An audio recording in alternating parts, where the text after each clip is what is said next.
This episode of the Paddock Pass Podcast is brought to you by FlyRacing.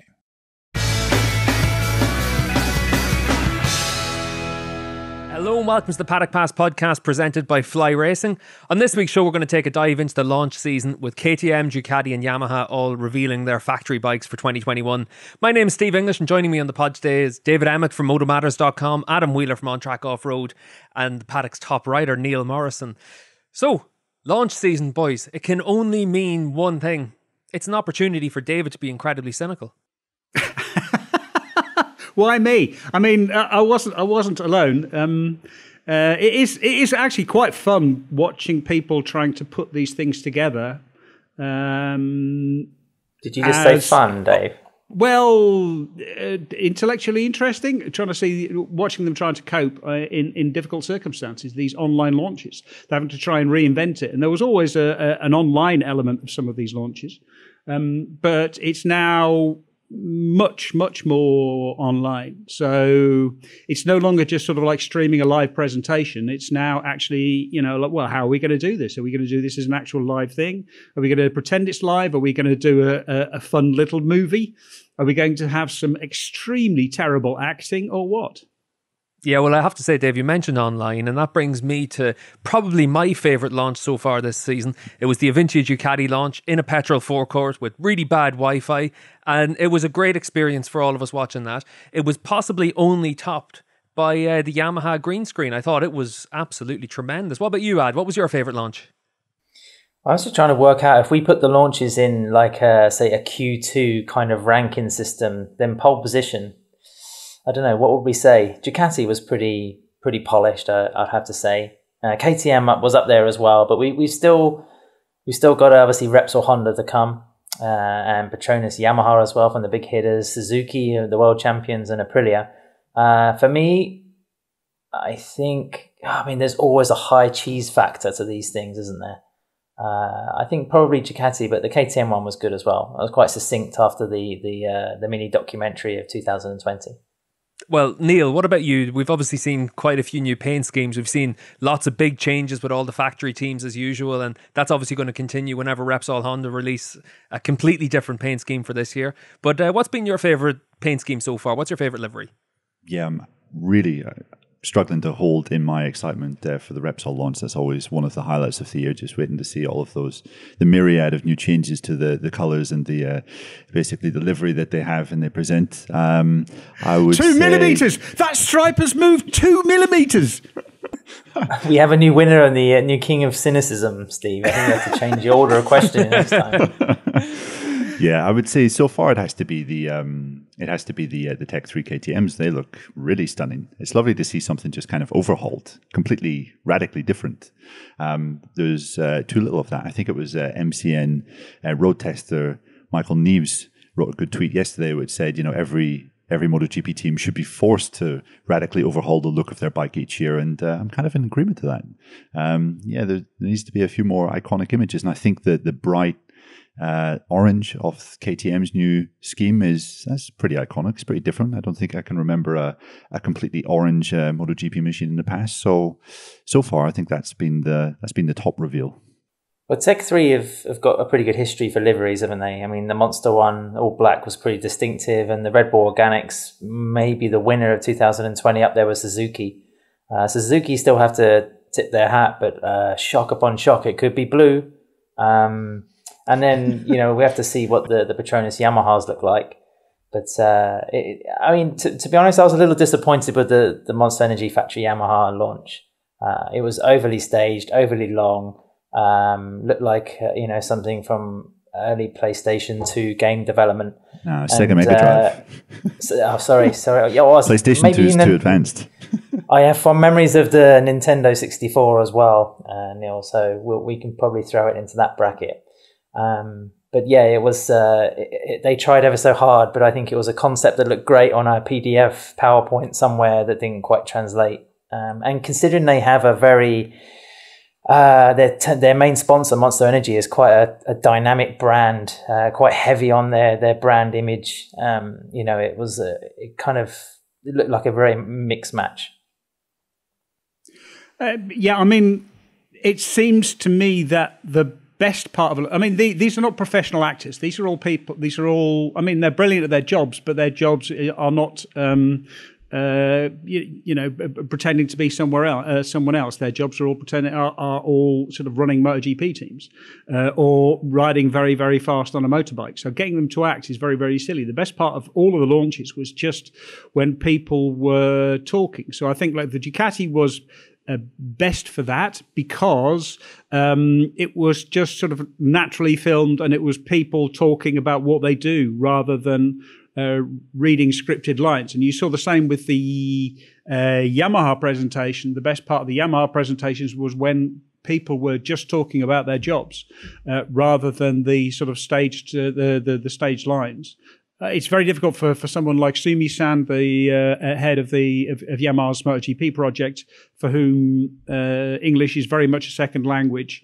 And so he had to basically read lines off of a script, and that was very uncomfortable. Well, it didn't come across very well at all, but it was probably the best option for them, unless they actually had someone asking him questions. I mean, the Q&A format to me seems like a much better way of doing it.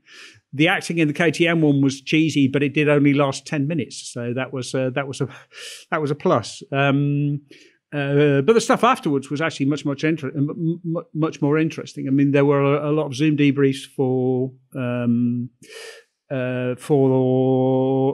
the media afterwards with all sorts of people, and they were very interesting.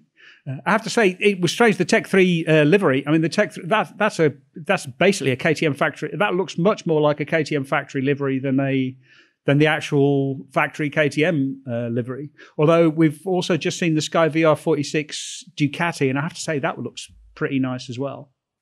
Yeah, I have to say, what I'm very impressed by is that I assumed Dave would be the most cynical, and then pretty quickly Neil took on that honour, and after being insulted by Adam then became the most cynical.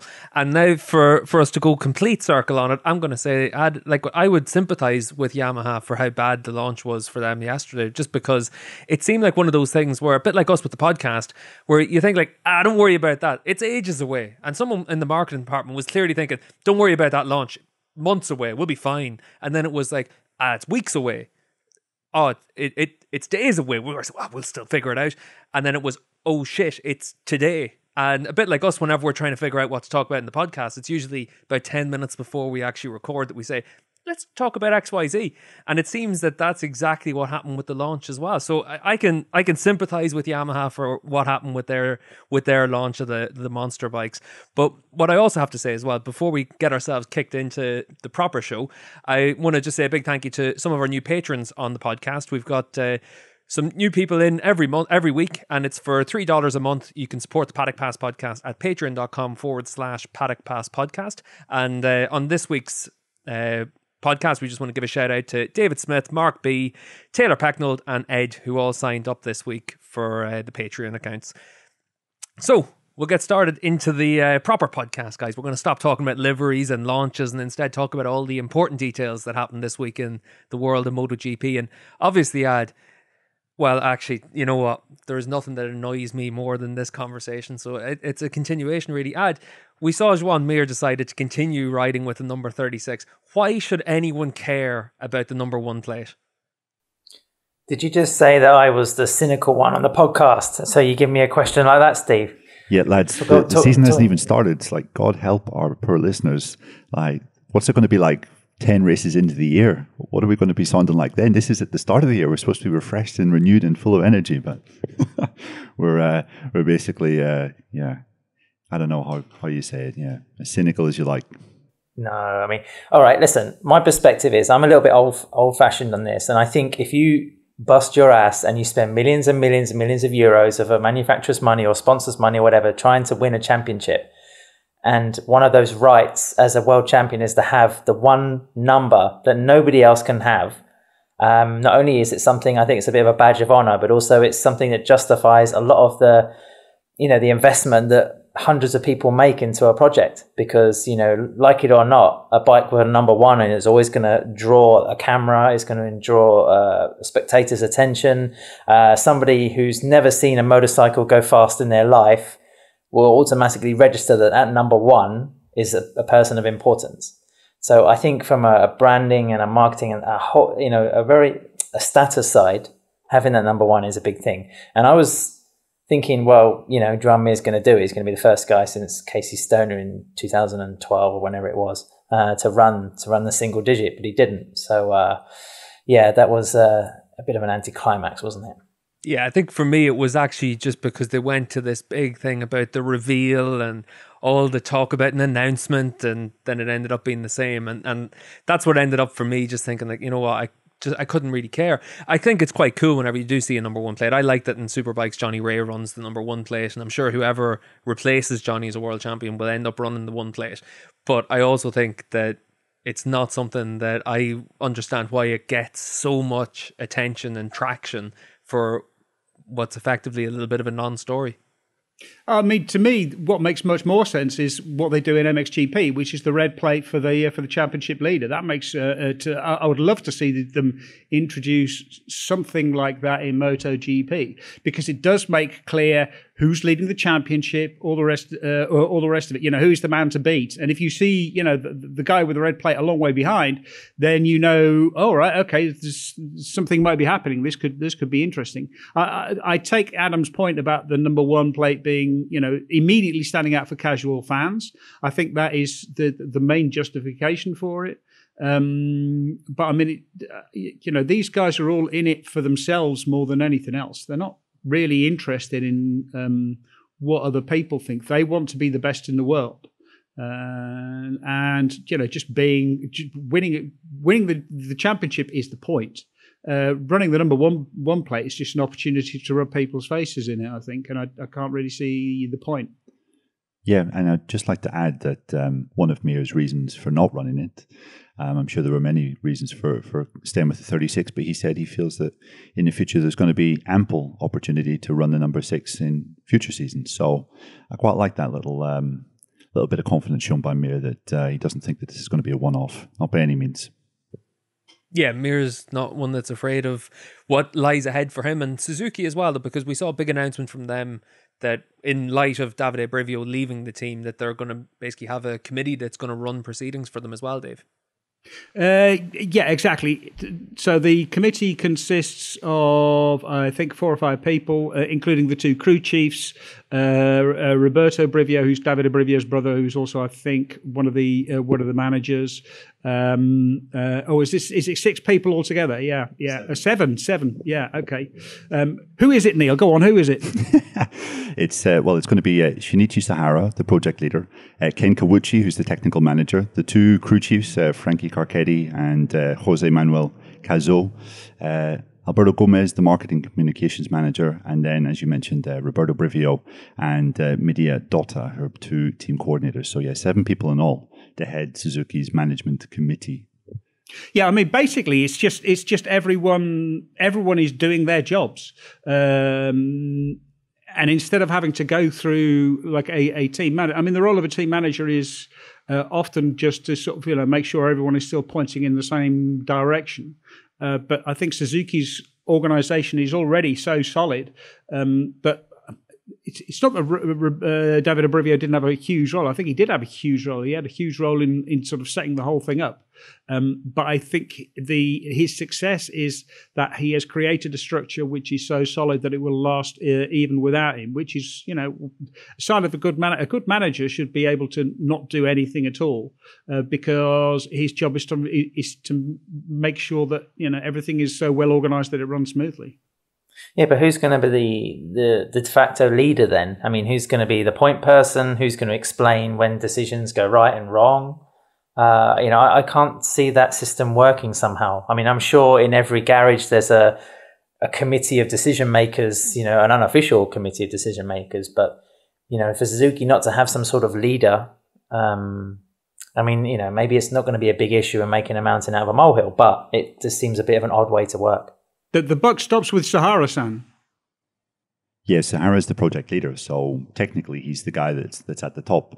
And we were speaking, some journalists were invited to speak with Frankie Carcetti, Joan Mir's crew chief, this morning, and we asked him about this, and he said, okay, we have limited experience of this committee, but from what he's experienced so far in 2021, his comments or his ability to speak directly to Sahara are a lot better now, because normally Brivio would be the middleman between the crew chiefs and Sahara, who's basically the project leader. So by pulling everyone together, I think it's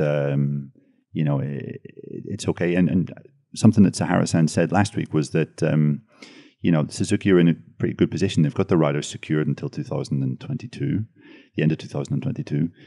They've got a pretty good bike. It's difficult to imagine the bike getting any worse. They've got 2 very fast riders this year. It's not like that squad needs a radical overhaul. It's just about maintaining momentum and maintaining stability. And by kind of pulling their best minds, if you like, some of the minds with the most experience in that squad, you would think that they'll be able to resolve any kind of issues that will come up through the year. Then I assume that Sahara's based in Europe. It's going to be difficult enough to run a MotoGP season this year, especially if you have to do it from the other side of the world. Yeah, but he won't be on the other side of the world. He will be in Europe, because they all have to come over to Europe. The COVID protocols will still be in place, certainly for the first half of the year, and probably in some measure or other for the entire season. So when Sahara actually comes over, when the Japanese, the top Japanese engineers come over for all of the factories, they're basically going to be in Europe until the end of the year. There was, yesterday in the Yamaha launch, there were 1 or 2 sort of hints at a change of organisation, a change in the way that technical support would happen, and a change in the way that they would sort of manage this COVID protocol. There weren't any real details about it, but it's definitely something that they're thinking about. So I think, Sahara knows that once he packs his bag for Qatar, that's basically it. He might go home one more time, but probably that's it until Motegi. Just out of curiosity, Dave, when you look at it, do you see everyone on the same line in this kind of hierarchy, or do you see it where it's like a pyramid and you've got a base with 3 or 4 people underneath, all reporting to Sahara? No, Sahara is the boss. But it's like it's like the board of a company. So there will be the management board of a company. There'll be a CEO, someone who bears the final responsibility and has the final decision making.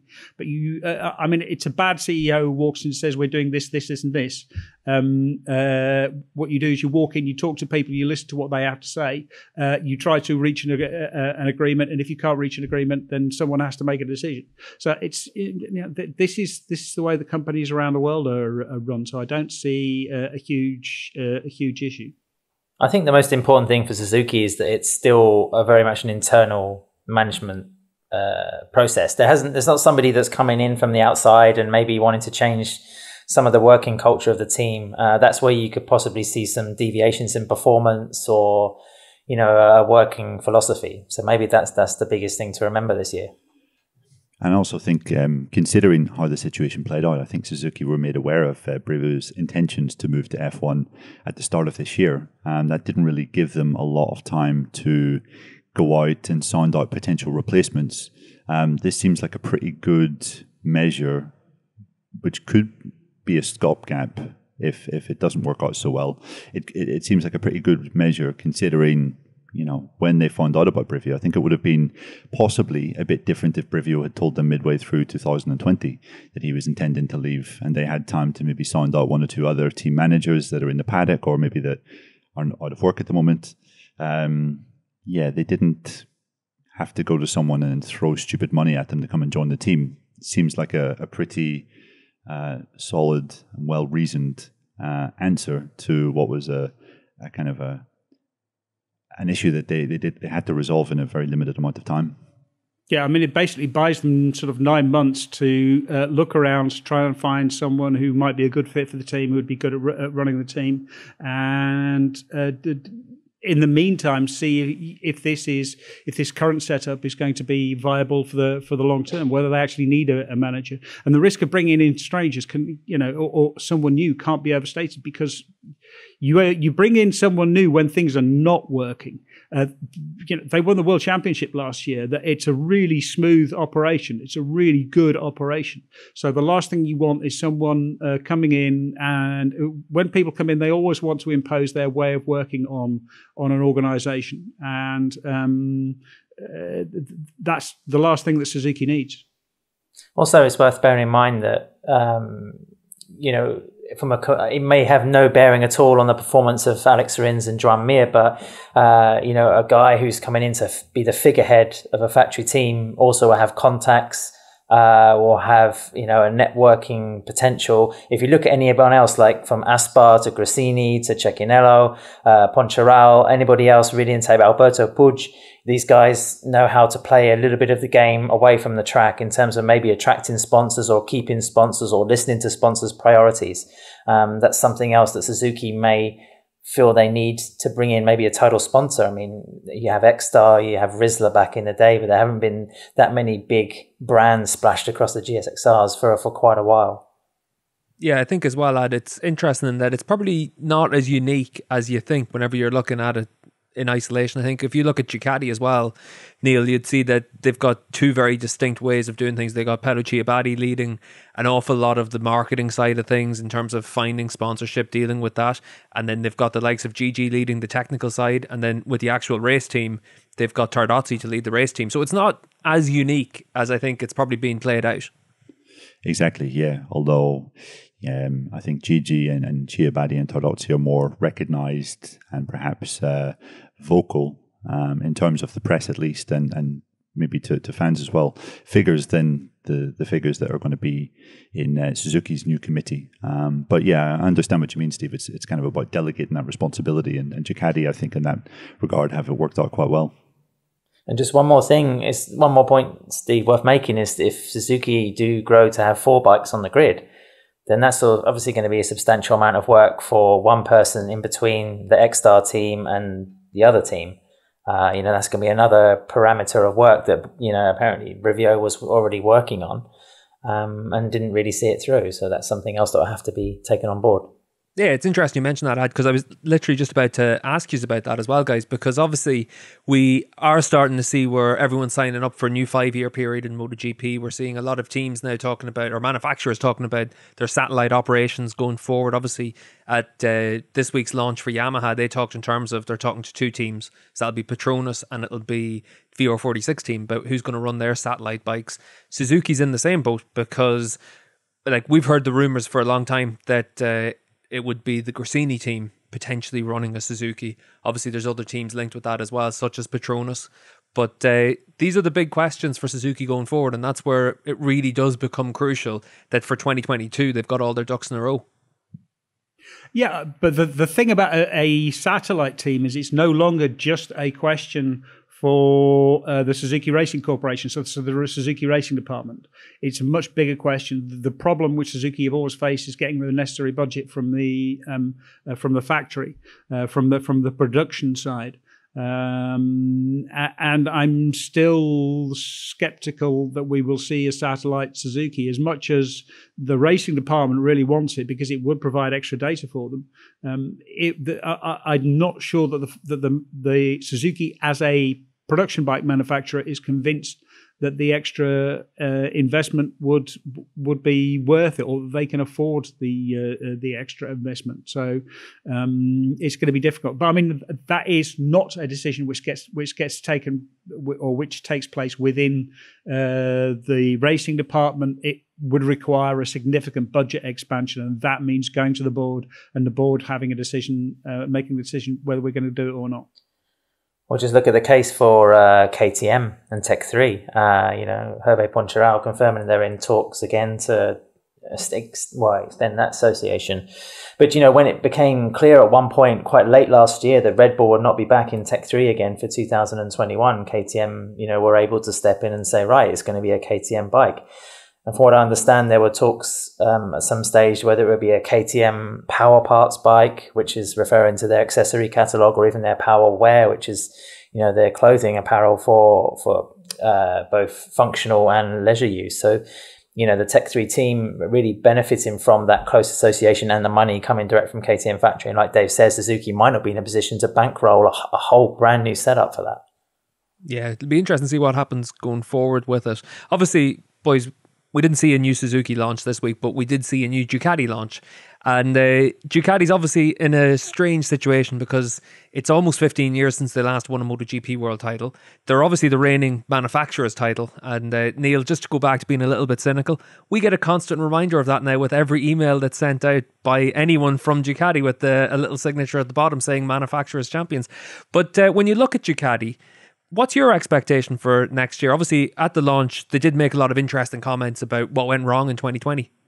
Yeah, it's an interesting one, Steve. Also, remember our colleague Pete McLaren interviewing Gigi Dall'Igna at the end of 2019, I think at Sepang, when they were still in the run-in to win the Teams Championship and the Constructors Championship up against Honda, and Gigi was making noises like, you think I actually care about that? So it's quite funny seeing Ducati now really pushing the Constructors Champions flag. Yeah, I think it's an interesting one for Ducati. Some interesting noises, as you said, were being made at the presentation last week from the management. They seem pretty convinced that they've got to the bottom of why they weren't able to be as competitive as they needed to be last year. And, in Miller and Bagnaia, there's two guys there that you could foresee them going out and winning a bunch of races each this year. I don't think that seems like too unrealistic. I think Maverick Vinales tipped Miller as his number one, potential number one for the championship this year. Bagnaia seems to have it very clear in his mind why he was so hot and cold in 2020, and he said it was actually linked to the hot and the cold. He just could not get his tires working basically in cold temperatures. Whenever it was hot, he was sensational, like we saw at Jerez and Misano, but he spent a lot of the off-season analysing why he couldn't basically be competitive in cold conditions. So it's an interesting one. I don't think there's a guarantee there that they'll be fighting for the championship, but there's two guys that I think, if things fall into line for them, could be really strong, could certainly be in the mix for the championship. So, yeah, I think Ducati have got an interesting lineup, a youthful lineup, and there's definitely a lot of promise there. Just in terms of the age difference between Miller and Bagnaia versus Petrucci and Dovizioso, the two riders they replace, I worked it out. It's something like 15 years in total between the two of them. It's a 26 and a 24-year-old, I think, instead of a 34, 35-year-old and a 30-year-old. So that's a massive difference. One of the most interesting things, which I thought Dall'Igna said, was that the thing about Jack Miller was he had to learn to be a little bit more cautious. He had to learn that sometimes it was enough to settle. And I found that fascinating because the one criticism which Dall'Igna always gave about Dovizioso was he would settle too often. He would not take that risk right at the end. He would not sort of, switch his brain off and just go for it. So that makes it an interesting choice for them to go for Miller, thinking, because it's like a reversal of their approach or strategy, if you like. And it's going to be interesting to see how they manage that as well, because it does seem like Miller has matured more and understands more about it. So I'm really fascinated to see it. Yeah, obviously, Dave, you mentioned there about Ducati and the average age of their rider lineup getting younger. It shows, certain vibrancy. It shows that they're making that step forward. Neil, obviously, we actually added a member to our team and it's brought our average age up. Is that just a way for us to show that we've got more experience on the Paddock Pass podcast? Yeah, probably less relevance with a certain generation, but more relevance with another one. I'm not sure what exactly that means. I think it was a smart marketing move from the committee in charge of the Paddock Pass podcast to do this. Yeah, and I would just like to say that full marks to Adam for trying to appear younger on this podcast by sitting in his son's bedroom. Viewers might actually think that those are his posters on the wall. That's my fine art, Neil. What are you saying? It's going back to the point. I mean, the Ducati team, I think, outside of potentially, Red Bull KTM is even rougher and rawer, isn't it? And even possibly younger. But it's when you look around the different squads, from Yamaha to Ducati to Repsol Honda or Polo Spargaro going in there. There's some really exciting lineups. You haven't really got a clear set of definitions of A and B riders. I think it was Maverick in his debrief said that, you know, he doesn't regard himself as a number one. You know, there seems to be very much a level pecking order there now, whereas obviously with the 46 in that garage, which may have been mentioned once or twice in the Yamaha presentation, there was clearly a king dog and a little kind of puppy wannabe. So let's see what happens. Yeah, I do always think it's interesting whenever you think about Miller in particular, because I personally don't really understand why people still view him as being a young rider. It's his 7th year in the class. He's got, 130 Premier class starts under his belt. He might be a relatively young age, but he's got lots of experience. And Dave, now's the time for him really to step up. We talked about it on the show already, that we've all got an expectation of what he can do in 2021, but he really does need to start adding race wins. Yeah, exactly. Well, like he said himself, it was a question of the maturity. He changed himself. He'd grown up, and that maturity was what he felt had been strong. And again, it was also being able to build on the second half of 2020 that was important for him. He was talking about wanting to keep the momentum from last year, because at the end of last year he did look absolutely superb. He looked just outstanding. So he has to try and carry that on from into the coming year. I think another thing that's interesting about the two Ducati factory riders this year is that Dovizioso was as wonderful as he was, and as much as we all loved how he went about his business, and he was an intelligent guy and he was a great rider, he always made you very aware, and I think always made the engineers very aware of the bike's shortcomings. And now for the Ducati engineers, there is a chance to work with two riders who maybe are not so focused on the bike's shortcomings and are more ready to accept the bike's character and the way the bike is, and maybe accept that, we might not have the best turning, but we have other aspects that are really, really strong, and we should utilize these strengths. And it almost seemed like at the end of Dovizioso's time there, he became maybe you could say a little too focused on the weaknesses for the bike. He would argue that obviously he had good reason to focus on those weaknesses because Ducati were losing out and not winning races. But I think it could be quite refreshing maybe for someone like Gigi Dall'Igna to not have to pick up a newspaper or read a website and see the same old, the bike doesn't turn comments that, led to the breakdown in his relationship with Dovizioso. So I think that having that new dynamic there with Miller and Bagnaia, two guys that are more willing to accept Ducati for what it is, that could also be a big positive this year. Yeah, and I think that was one of the big things last year as well for Pecco in particular. He was asked quite a bit about some of the issues that Davi was having, and Pecco just said, I've only ever ridden a Ducati. So he didn't have this big comparison he could make. He didn't have, obvious bikes that he could say, this bike does something better. He was just always able to get on with it. And that can be a big important thing for a manufacturer, to allow them to reset. And I think that'll be interesting to see what happens with Ducati through the course of the season, to see whether or not that has a big impact on them. We've actually had the chance to talk to Paolo Ciabatti and also Gigi Dall'Igna about their thoughts on Jack Miller. Obviously, Miller's been touted as a title contender. So let's hear from Ducati about what they expect from him. For sure, Jack have a quite strong character, and I think this is important for a rider that want to achieve good results. So I think that we worked quite well with him in the past 3 years. We know very well him, and he knows very well us, and so I think that we can work quite well together.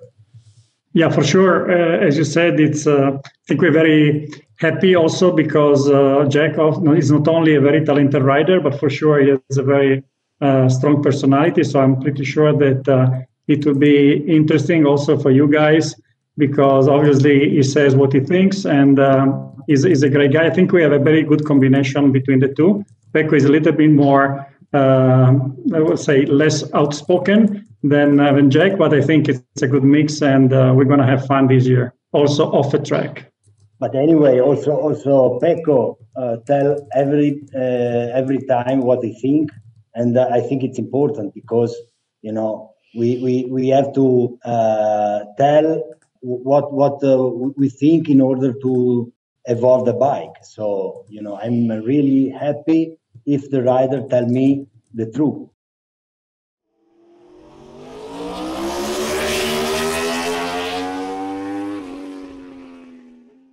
FlyRacing believes that our most important obligation is to provide the highest performing products to riders worldwide. Offering both on and off-road products for every price range, FlyRacing is committed to reshaping expectations.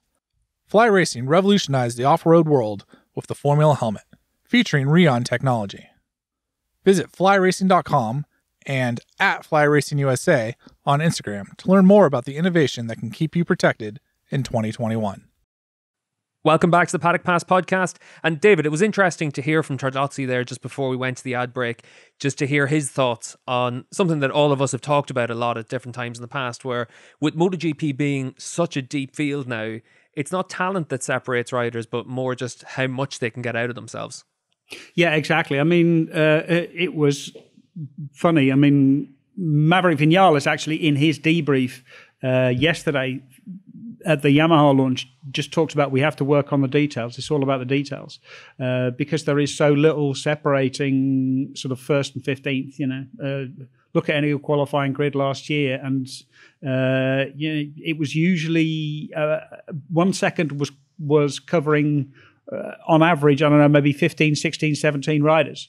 And so the difference is so much. And like Tardozzi said, everyone in MotoGP is talented. There are so many world champions in the class that the difference comes from using every single aspect. We saw that with, that's how Joan Mir won the world championship. He's an extraordinarily talented rider, but he also managed to put all of the pieces of the puzzle together by working on each sort of separate aspect, and that's where he made the difference.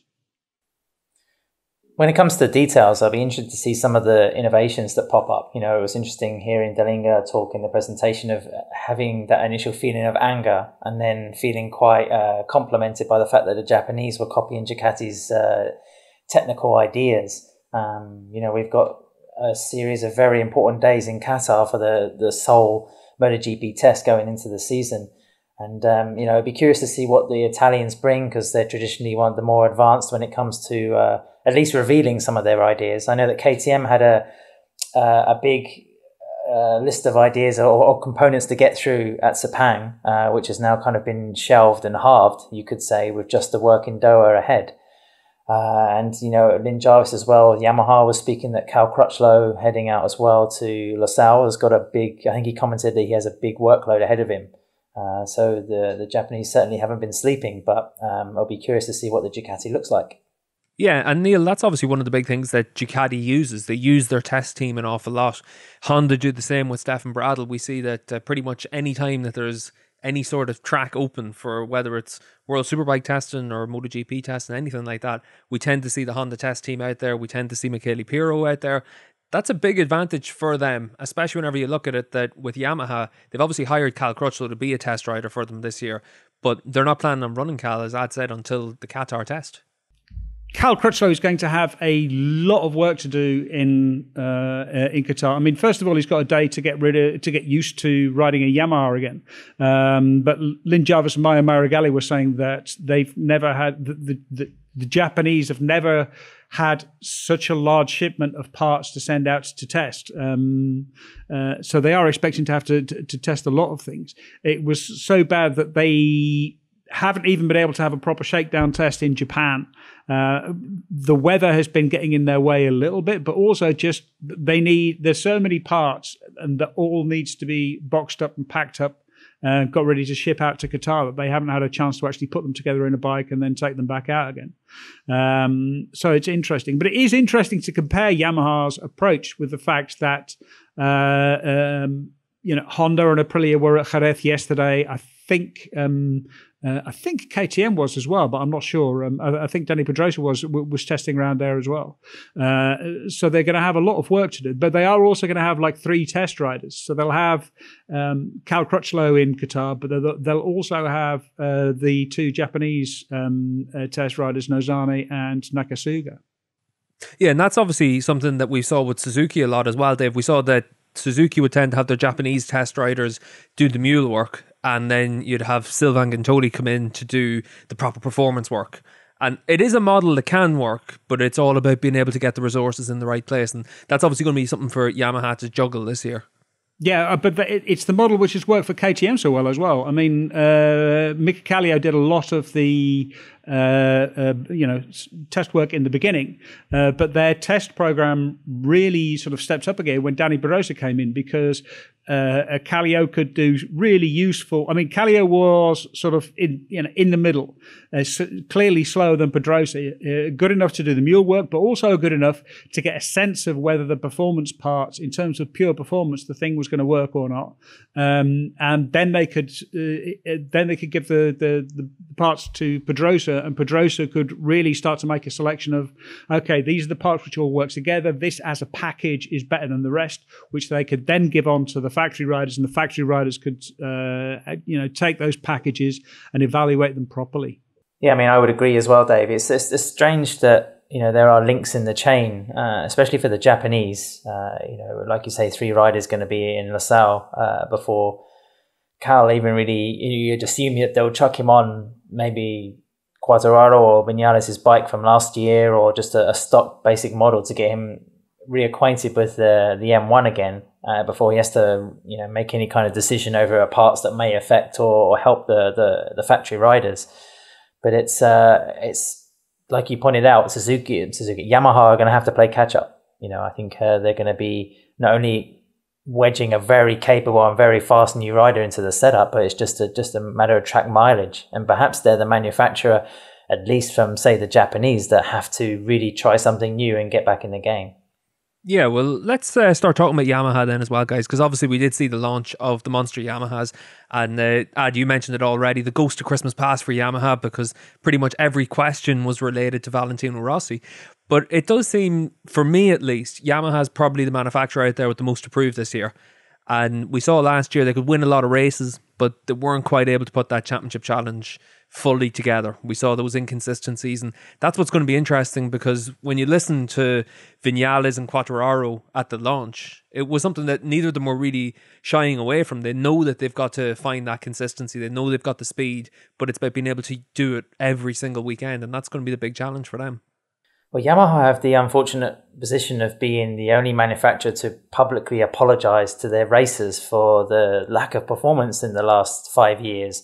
So they still have a little bit of a question mark over their potential in that aspect. And that's why I think there was quite a bit of media interest in what, especially somebody like, Lynn Jarvis had to say, or Sumi-san as well, even though, like Dave pointed out, his presentation was best described as wooden, not wanting to be rude.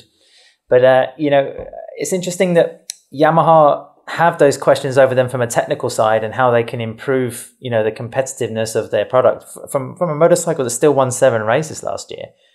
But then also there were questions over the riders. Does Maverick Vinales, has he made any kind of mental or personal realignment? I mean, he's got married, of course, in his personal life. Maybe that will see him be a more settled kind of competitor. Can he be a guy that can really step out of Valentino Rossi's shadow and lead the factory? But then you have like Fabio Quartararo, and there were also questions about him after his kind of perceived meltdown in 2020, and whether he can actually be, a bona fide factory rider and somebody that can, bring consistency to the package. And he was commenting that he's used a sports psychologist as well to help him out. So I think the situation with Yamaha and the way it can go is going to be one of the cool narratives of this season. Yeah, we mentioned it earlier on, Dave, whenever, I think it was Adam had said it, that Vinales doesn't see himself as a number one rider. He sees it where it's equal status within the team. But do you think for you, is that a little bit of a worry, that a rider that's paid as much as Vinales is, as highly regarded as Vinales is, a rider that has been able to win a world championship in the past, won a lot of races, been a front runner, that he doesn't see himself as a number one? Yeah, I mean, the concept of number one riders has always been a little bit strange as far as I'm concerned. The concept of the two riders actually being a team is strange because, the first person you have to beat is your teammate.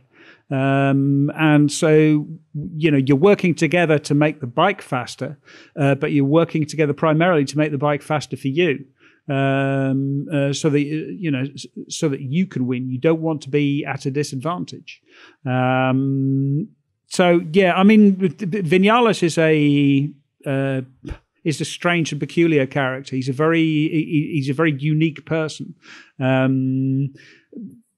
What I found, I mean, in terms of technically, I think Yamaha's difficult year last year actually gave them a big advantage. Because there's nothing like losing to teach you lessons.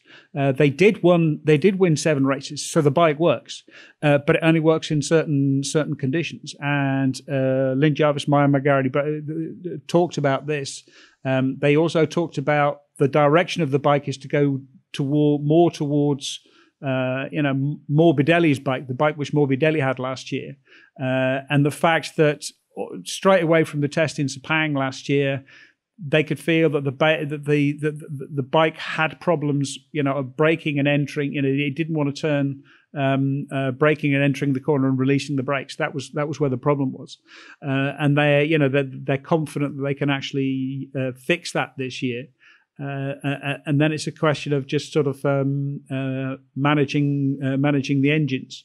It was also interesting what Jarvis and Marigali had to say about the managing the valves, the situation with the valves last year, which basically boiled down to, okay, we had this massive problem, which meant we had to manage the problem, and as a result of managing the problem, we actually learned an enormous amount about how to do it. And I think we have.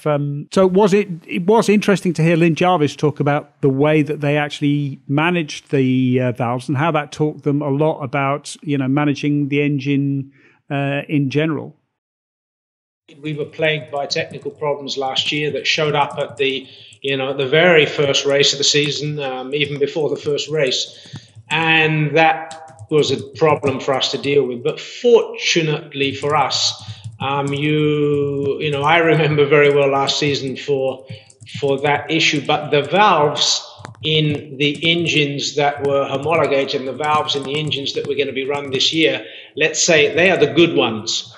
So we're fortunate in that sense that we start the year with valves that we know have no technical defect. And in the process of defending last year and in the process of managing the problem, we learned many, many things as well about how to manage the engine settings, performance settings, how to maintain the reliability. And I think you saw last year, some of our riders did incredibly long mileage on their engines last year because they were forced to. So I personally, I hope it's proven to be true, but I have no doubt in terms of the reliability of our engines for this season. In terms of the performance level, well, the reality is we will, in terms of pure horsepower, we know that we have some deficit on our competitors. So this will remain the same. But I was just chatting to somebody this morning, one of the advantages of this engine freeze situation is the situation anyway stays the same. If everybody was allowed to develop the engine, you can develop more horsepower, but maybe your competitors can develop even more horsepower. So in this situation, I think it's fairly predictable how our performance will be. And let's see. Anyway, I think we'll do fine. We won 7 races without having the same horsepower as our competitors last year, so I think we can do the same again. Yeah, interesting stuff there from Lynn Jarvis. And Neil, Yamaha obviously were no strangers to technical issues last year, as Jarvis was explaining. You actually just had a technical issue there as well yourself. Yes, my card was just full, so apologies for my radio silence there. But you boys held the ship, thankfully. Held the fort ably without me there. So, what do you think, Neil, about the situation for Yamaha and obviously the engines going forward? That was one of the big stories of the summer of 2020. Yeah, it was. Yeah. I mean, yeah, we have to sort of take into account that that was a massive, massive handicap. I think Morbidelli and Vinales had like 2 engines to last them from the middle of August right the way until the end of November. Vinales was talking about certain rounds last year. He was only allowed to do 3 or 4 laps when he was going out in free practice runs. Normally, you would like to do 8 or 9 laps in that time. And, Morbidelli was still able to win races in that time. He was still able to fight for podiums right up until the final race.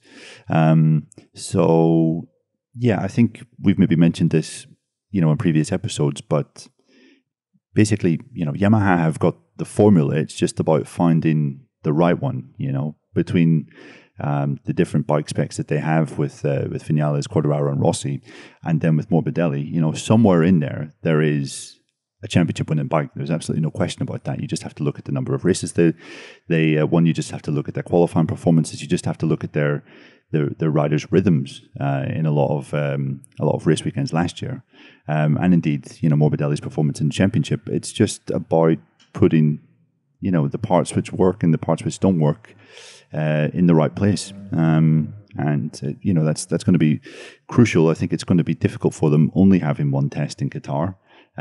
But that's where Cal Crutchlow comes in, I guess. Yeah, and I think it's always interesting, Neil, like you mentioned, they're putting the jigsaw together.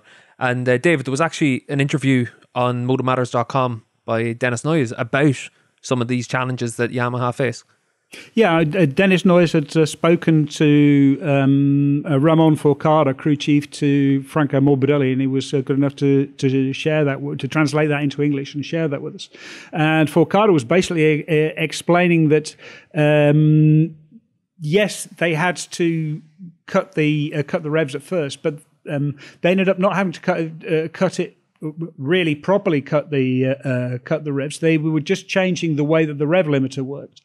So he talked about having a soft limiter and a hard limiter. So basically, the soft rev limiter is when you start to gently taper off the power. And the hard limit is when you have to cut in to stop the bike from making any more revs, because otherwise it's going to go pop. And so by actually using the soft limiter, they were able to manage the engine much, much better, because it's also a much more natural feel, because the engine then sort of, the power tails off. So you're able, as a rider, you get much more feedback from what the engine is actually doing. Whereas if you're just, slamming into a rev limiter, anyone who has a bike with a sort of fairly unsophisticated rev limiter on it, it's a really odd feeling when you whack the throttle on and it sort of revs up, and then all of a sudden it sort of almost comes to it feels like the bike stops because you've hit the rev limiter. Also, Maya Marigali explained that cutting revs was an initial reaction after what happened at Jerez, but they soon figured out that it wasn't so much of a problem. When they came back from Austria, went to Misano, they were able to give them all of the revs back because they were less worried about it. Obviously, Austria was the Red Bull Ring was the big risk for them, because that was the place where the bikes were actually using a lot of the revs. But the lessons learned, the lessons in managing engine response, managing engine reliability, sort of just tapering off the top end of the rev range, that gave them more reliability and more lessons than they realized. And I honestly think, it sounds strange, but I think that Yamaha could be the dark horse this year. Certainly Franco Morbidelli perhaps starts as first or second favourite, but you can see Quartararo doing it. You could see, Vinales, I'm not sure. I don't think Rossi's going to win a championship either. Vinales would probably win a load of races and then be nowhere in the rest of them. That's the big worry. But Quartararo, if he can sort of string a thing together, it could work. Dark horses, Dave. Are you going back to livery talk again? Are you maybe you're 200% sure that Yeah, the black is more black this year. Well, any Father Ted fans will know that it's just actually really, really, really, really, really, really, really, really, really, really, really, really, really dark blue, to be honest. But I'm also quite interested that you think the dark horse is going to be the manufacturer that won half the races last year. That's a good call there, Dave, potentially. But brave. We did hear other stuff at the launch as well. We mentioned it briefly about how Lynn Jarvis and Yamaha confirmed that they're in discussions about who'll be their satellite teams going forward. But obviously that looks like it's going to be a choice between the Petronas team, their existing satellite team, or potentially the VR46 team whenever they get fully up to speed and run their own MotoGP team. It's, I mean, if anybody who saw the Yamaha presentation might have noted that Valentino Rossi is now no longer part of the factory team. It was kind of also interesting that Lynn Jarvis, pointed out that Valentino will have full support. He gave repeated assurances that the equipment they all have in the satellite setup will be, equal to what he would have had in the factory team anyway. So that will keep the Rossi fans somewhat calm, I think, heading into the season. But that's another thing, Steve. I mean, on one hand, we have a lot of announcements, which I think fans would have seen on websites, of contracts being signed and MotoGP looking pretty solidified up until 2026. But there's still quite a bit of makeup involved in that for how it could change. We were mentioning earlier that Tech 3 are likely to stay in orange, but it'll be fascinating to see which team actually does take the plunge and switches equipment. For my 2 pennies worth, VR46, I think it's still something that maybe could originate when Rossi calls time on his career. I can't see it being something that comes into the class to compete against that 46. But then Jarvis was talking more, I would say, about that setup and the long relationship that Yamaha already have with Rossi.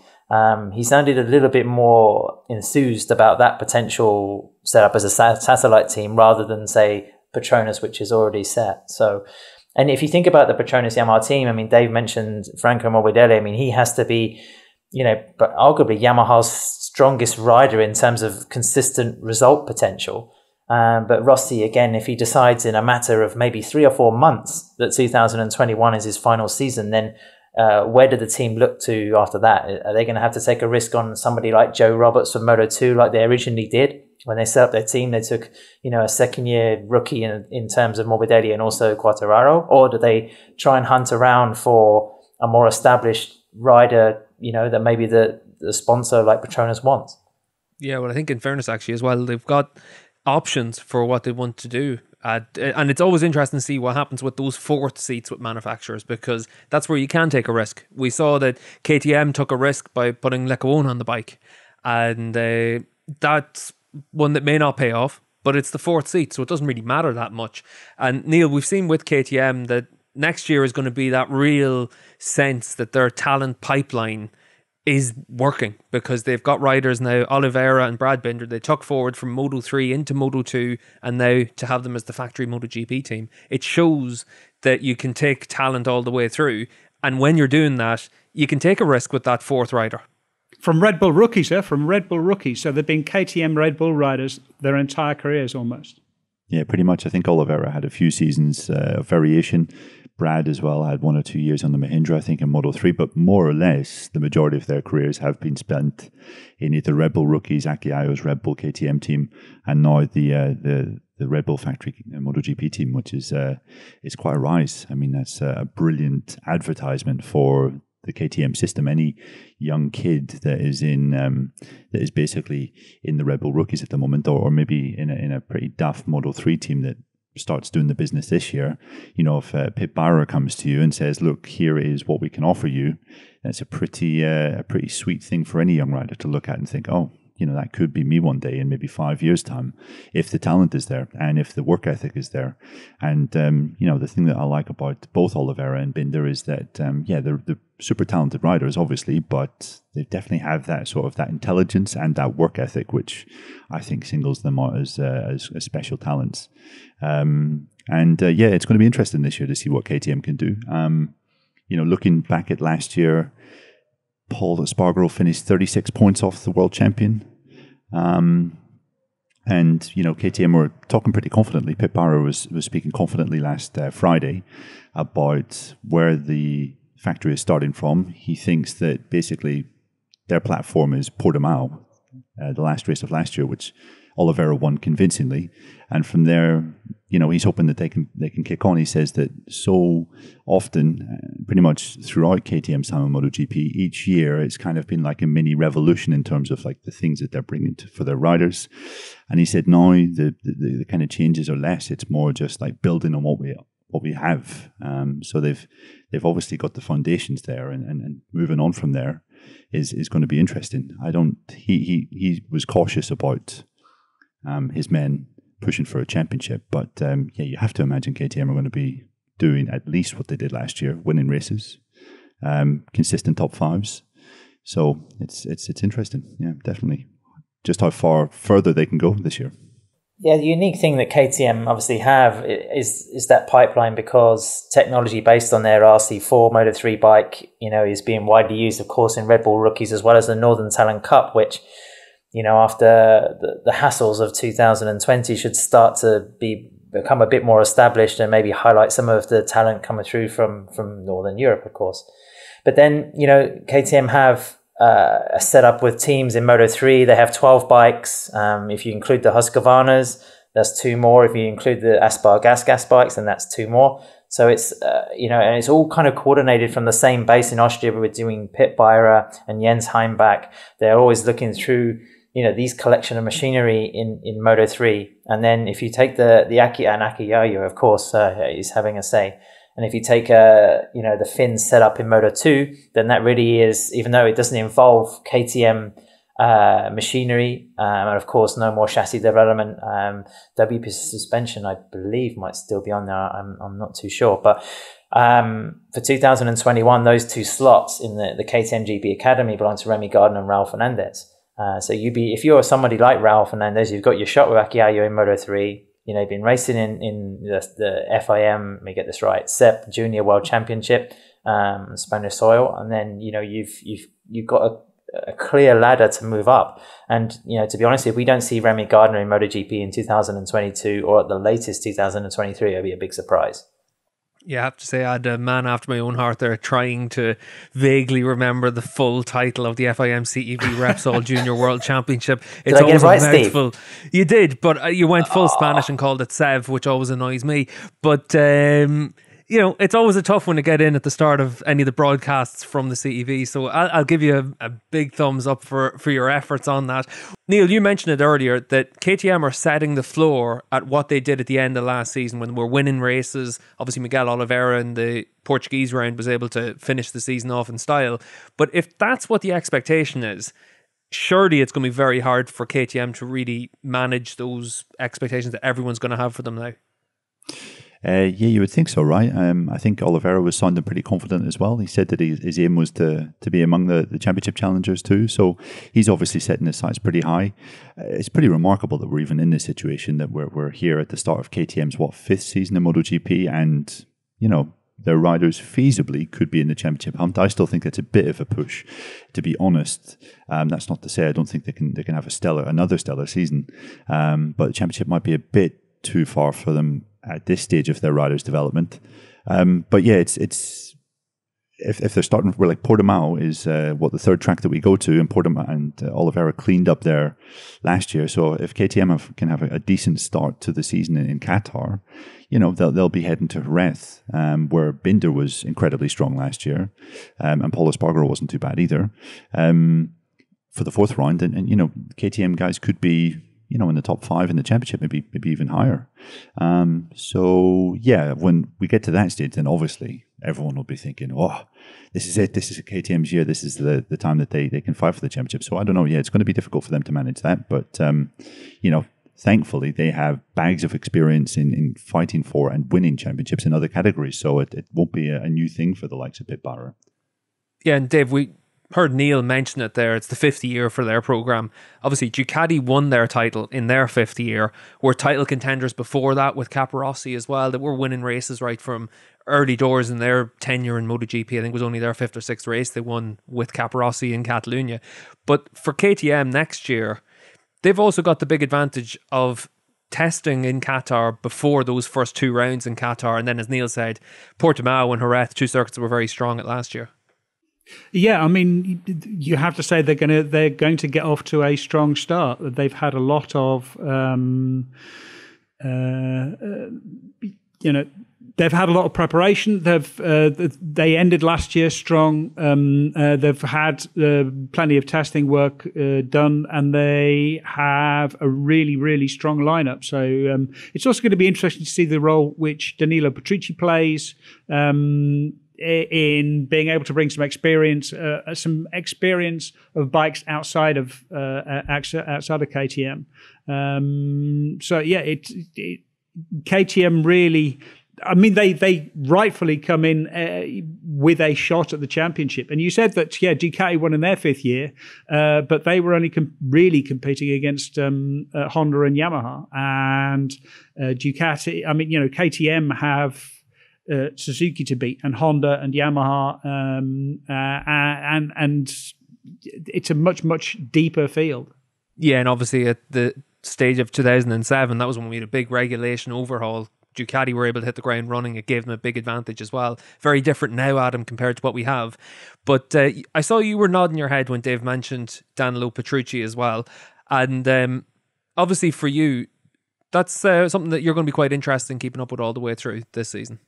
Yeah, definitely. I mean, just as one of the genuine good guys in MotoGP, it'd be fantastic to see Danilo on something that's not a Ducati and seeing how he gets on.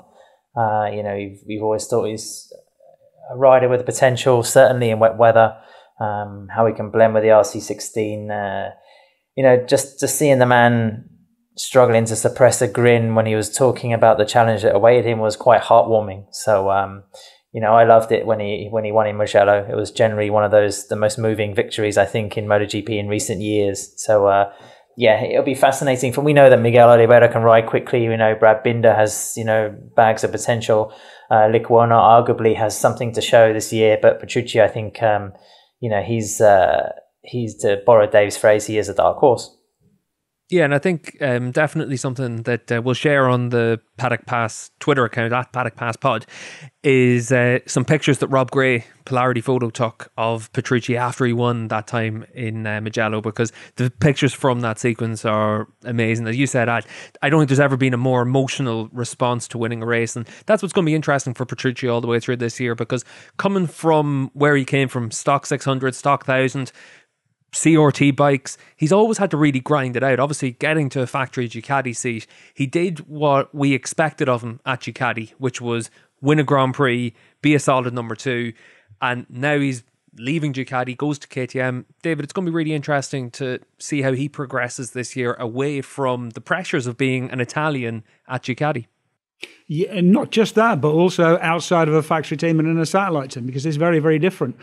One of the most interesting factors for me this year, in fact, in all of the launches which we've sort of discussed, is the way that the pressure is going to be very, very different, because it is different when you're in a satellite team. Even if you nowadays have just as much of a chance of winning a championship almost in a satellite team as in a factory team, as we saw with Franco Morbidelli last year. We're seeing Fabio Quartararo move from a proper family atmosphere inside of Petronas up into the much more clinical atmosphere of the Monster Energy Yamaha team. We're seeing Danilo Petrucci step away from the very, very harsh atmosphere of Ducati, very high pressure atmosphere of the Ducati factory team, into Tech 3, which is a much more family oriented, it has much more of a family feel from it. The same with Pecco Bagnaia. I think Pecco Bagnaia wasn't with Pramac for very long. He was only there for 2 years.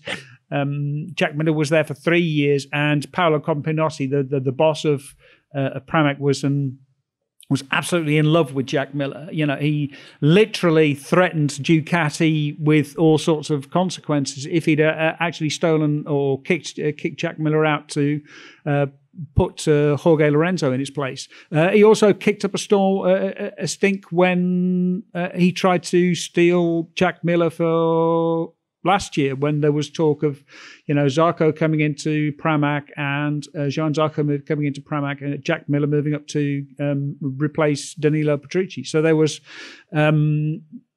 Jack Miller comes from this really sort of, warm nest of the Pramac team and is going into a much, much more high pressure, real pressure cooker environment of the factory Ducati team. So how all of these riders adapt, how they cope with these things. So we see, Petrucci's going to be a bit more free. Perhaps he can take a few more risks,